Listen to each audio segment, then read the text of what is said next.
The activation phase begins when an invading bacteria is phagocytized by an antigen-presenting cell. A lysosome containing digestive enzymes combines with the phagosome to process the antigens.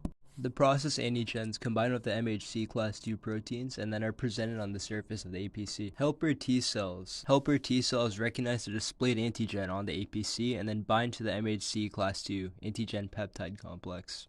This binding then helps the APC to release the cytokine IL-1, which activates the helper T cell. The activated T cell releases the cytokine IL-2, which stimulates T cells to proliferate, and then it produces many T cells. The effector phase starts when a B cell that exhibits on the surface an IgM receptor specific for the same antigen originally engulfed by the APC encounters and binds the antigen.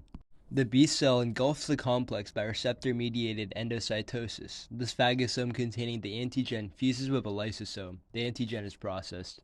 Thus, the processed antigen binds MHC class II protein and is displayed on the surface of the B cell.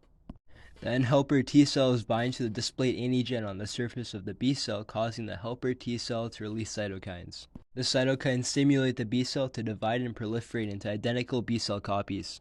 B cells differentiate into antibody-producing plasma cells and memory cells. Plasma cells release antibodies identical to those of the surface receptors on the parent B cell. They carry out the goal of fighting the foreign invaders. The released antibodies bind in a lock and key fashion to the antigen on the surface of the original bacterial invaders, which makes it easier for the killer cells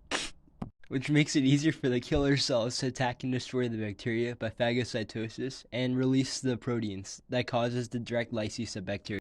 Additionally, a blood component known as complement is signaled to attack and puncture holes in the bacteria.